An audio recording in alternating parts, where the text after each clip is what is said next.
Coming up, two drug traffickers lead deputies on a chase resulting in a two-car collision. And we have the results to yesterday's election. We'll have these stories and more. Your news Valdosta starts now.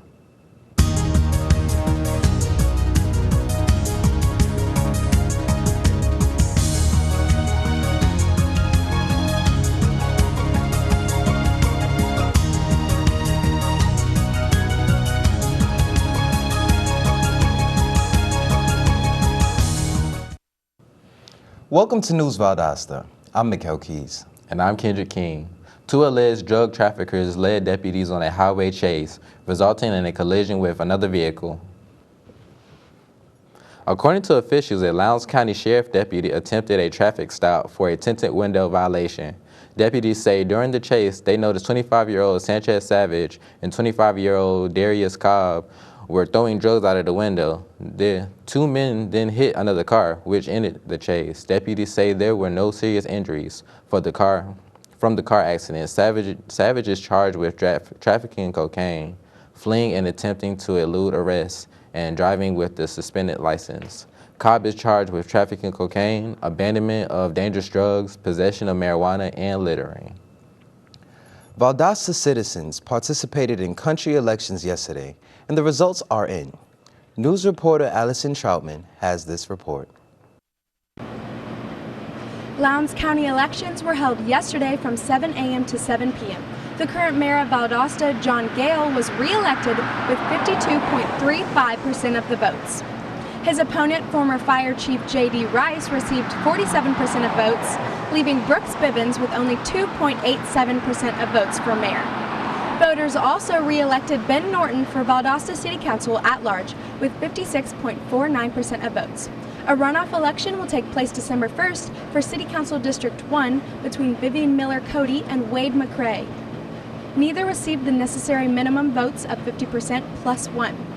Sonny Vickers was re-elected for City Council District 3 and Tim Carroll was re-elected for City Council District 5. The results from the elections will not be certified until Friday. For News Valdosta, I'm Allison Troutman. On Monday, Tifton man said he was blackmailed by a prostitute. The man allegedly had a prior encounter with a woman on October 29th where money was exchanged for a sexual encounter. The man called the Valdosta Police Department to report that the woman contacted him and threatened to expose the sexual encounter if he didn't pay her the additional money. While investigating the incident, officers determined this request occurred in another jurisdiction and no arrest was made. Valdosta's Historic Preservation Commission held a public meeting Monday to consider changes to buildings in historic districts. Here's reporter Victoria Dean with more. The Valdosta Historic Preservation Commission held their monthly meeting this Monday. They were going over the applications that were needed to approve to get their new projects off the ground. The Valdosta Historic Preservation Commission is responsible for ensuring any new development or redevelopment within the local historic district is consistent with the locally adopted design guidelines. At the meeting, Commission members voted on a request to replace an old changeable sign into a new LED one equipped with digital display and animations. Members also voted on the request to construct a new main entrance on a building located off North Patterson Street. Any exterior material changes, including the installation of signs to properties within the local historic district, must first receive a certificate of appropriateness from the HPC. For any projects within the historic district, you would go and meet with the administrator of our department, Mr. Horton, and he would assist you through the process of filling out the applications, and basically they'll take photographs, we'll visit the site, and he'll write up what the project is, do a description, a $45 application fee, and then it'll come before the board on the following month typically. Applications need to be submitted to the Planning and Zoning Office by the 15th of any given month in order for the request to be decided by the HPC at the following month's meeting. With News Valdosta, I'm Victoria Dean. Controlled detonation planned at Moody Air Force Base yesterday were postponed until today due to yesterday's weather. The explosions were scheduled to take place between 8:30 this morning until 4 this evening. Residents in the local area should expect to hear large explosions following by vibrations that may rattle windows and doors or possibly affect car alarms. The Georgia Department of Driver Services says it has received grant funds totaling over $100,000 for the Georgia Motorcycle Safety Program.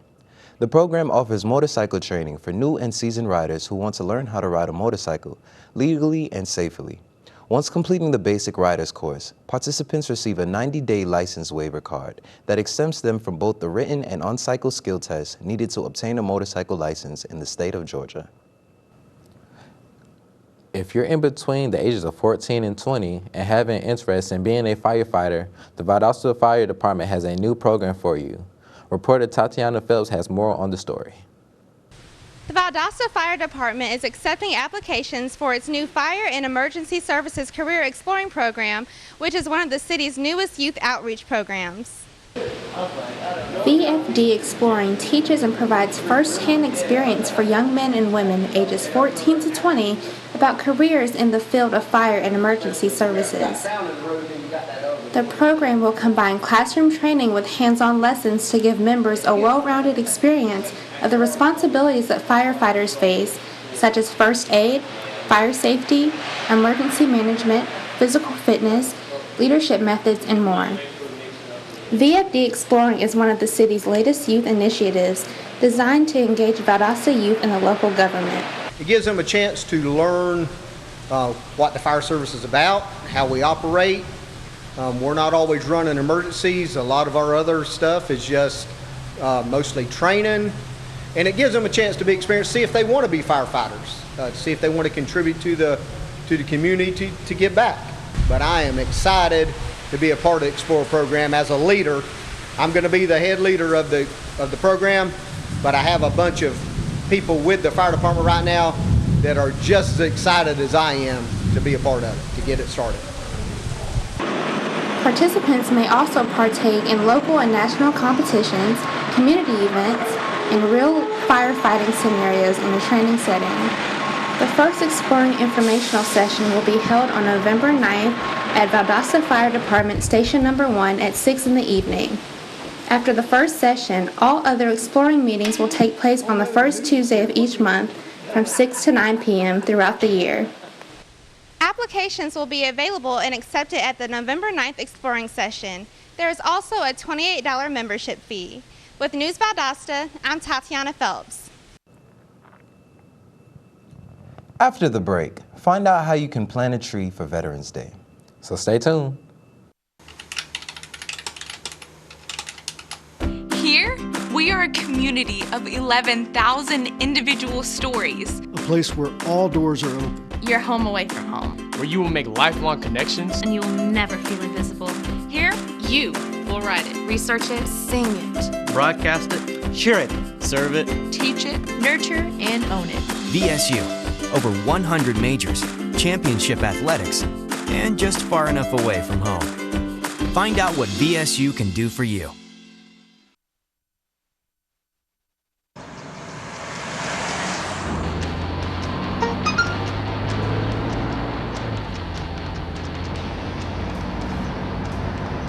The average text takes your eyes off the road for nearly 5 seconds.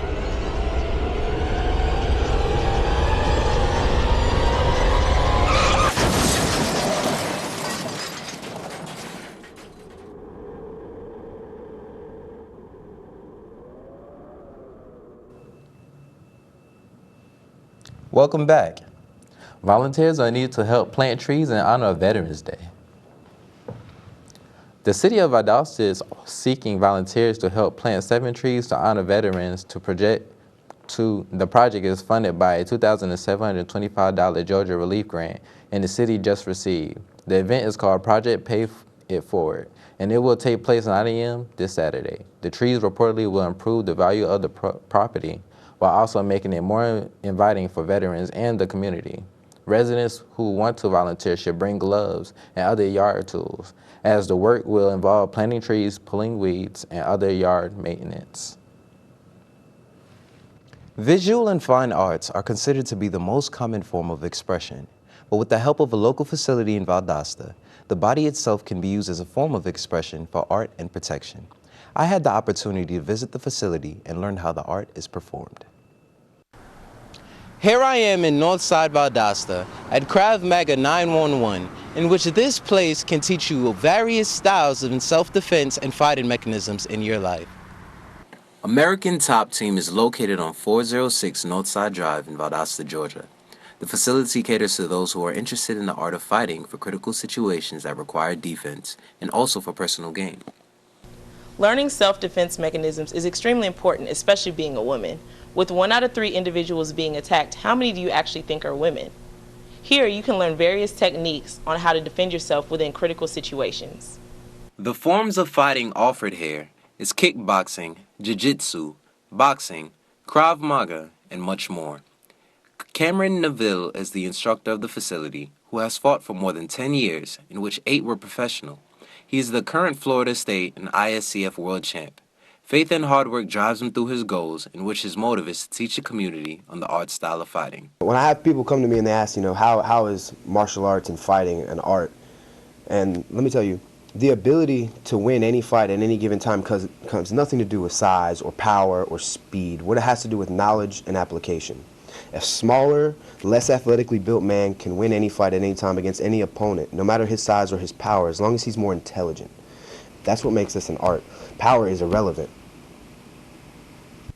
So here at American Top Team, they provide you with the knowledge and skills necessary for protection, along with expressing your body as a form of art.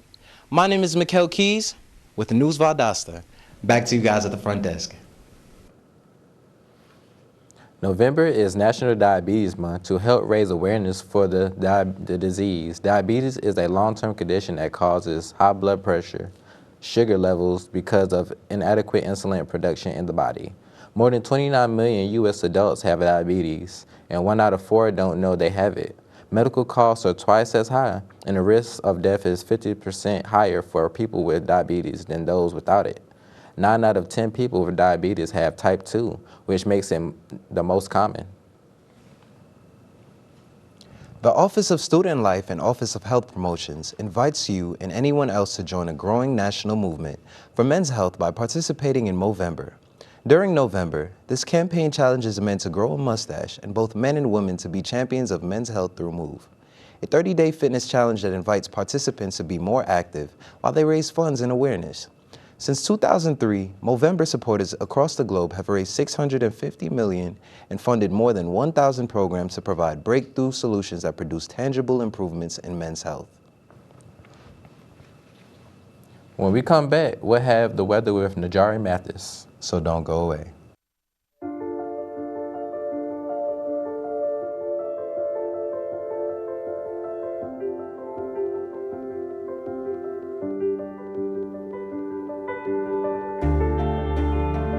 Body language. Without saying a word, it can tell you so much.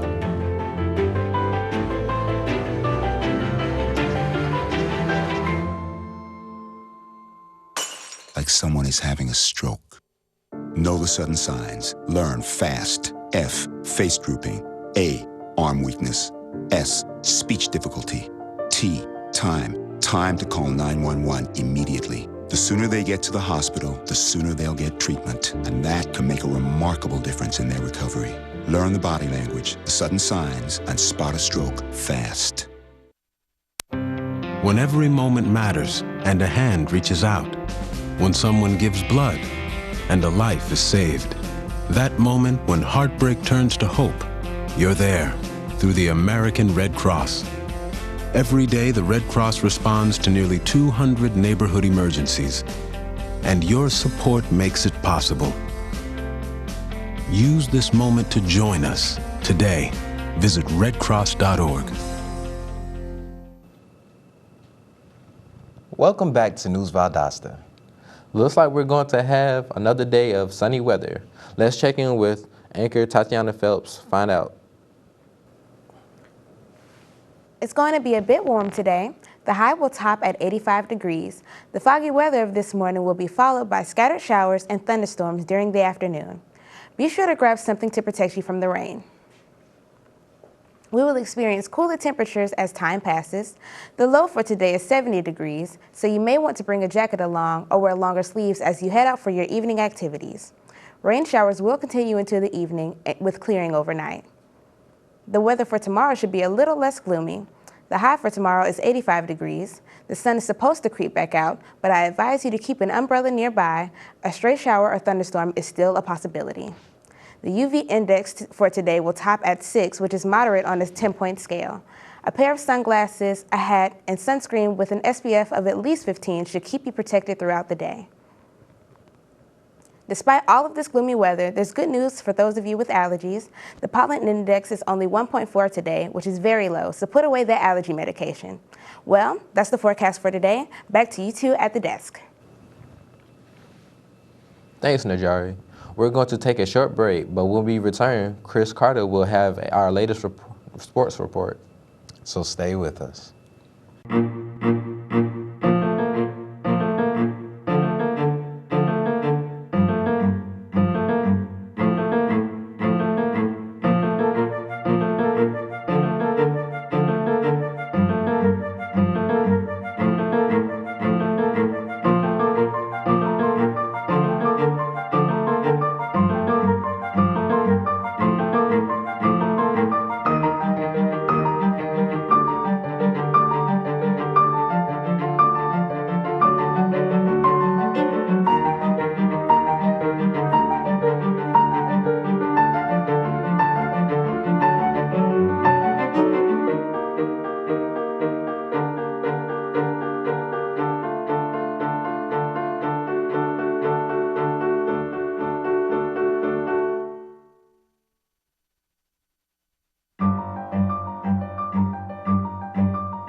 I got my MBA online at VSU.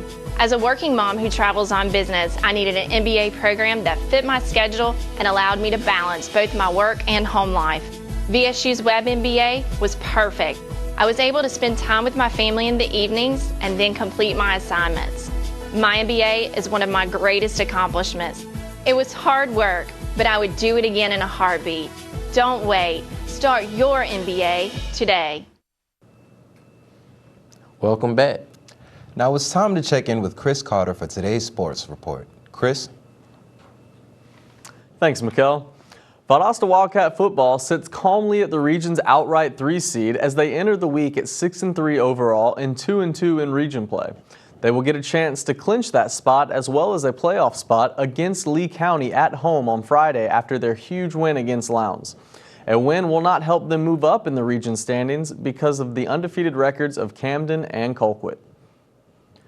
Speaking of Valdosta's big win against Lowndes last Friday, I was lucky enough to be able to report from the sidelines. Here's what I saw. I'm here at Martin Stadium where, judging by the crowd, you would assume that the Atlanta Falcons were playing tonight. But for the city of Valdosta, this is something much bigger. It's Winnersville Classic. All 16,000 tickets were sold out within 4 hours of going on sale Tuesday morning. Friends, family, and fans started tailgating outside the stadium at 3:30 immediately after school let out. Atmosphere is electric. There's people who've been out here since 3:30, setting up tents, tailgating, barbecuing, throwing the football around. It's a college football atmosphere. The Vikings fell to the Wildcats 17-7 after 4 hard-fought quarters. The Wildcat defense played like a force field that the Vikings couldn't get past as the Wildcats held Lowndes to just 4 first downs and 21 offensive snaps in the first half.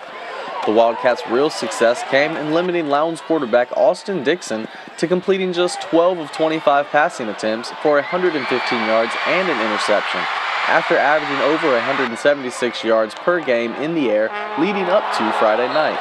He also had 10 carries for 22 yards after averaging over 60 yards a game. And the Viking defense couldn't get any pressure on Valdosta quarterback Seth Schumann as he had all day to scan the field for open receivers. Schumann ended the game completing 22 of 38 passing attempts for 294 yards and a touchdown. Schumann also added 34 yards on the ground and another touchdown. The Vikings offense was stuttering all night, leading to a loss that not only hurt their record, but their ability to have hometown bragging rights. With News Valdosta, I'm Chris Carter. The Vikings will look to bounce back this Friday as they travel to Tifton to take on the Blue Devils. The game is set to start at 7:30 at Gene Brody Field. The Vikings will be playing for pride as they have already been mathematically eliminated from the playoffs. That's all I have for the sports report. Back to you guys at the news desk. Thanks, Chris. Still to come on News Valdosta, the Lowndes County Parks and Recreation Authority is about to host its second movie event of this year. Learn about this and more. Stay with us.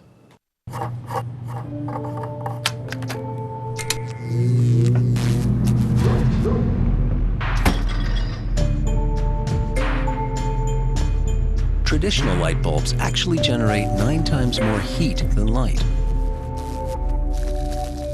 Switch to Energy Star light bulbs, and you'll realize just how much cash you were really burning through. Saving energy saves you money. Learn more at EnergySavers.gov.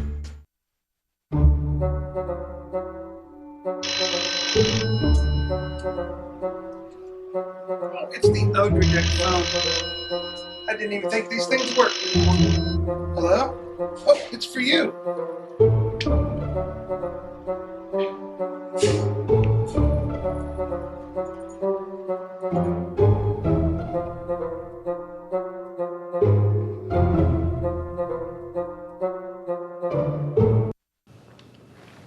Welcome back to News Valdosta.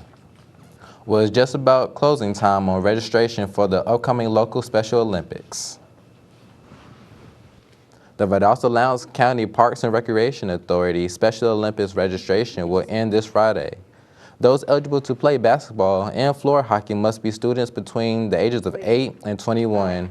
For more information about basketball and or floor hockey, go online to vlpra.com or contact the Special Olympics Events Coordinator Tammy Crosby. Thanks for watching News Valdosta. I'm Mikkel Keys. And I'm Kendrick King. We'll be back tomorrow with more local news. Have a great day.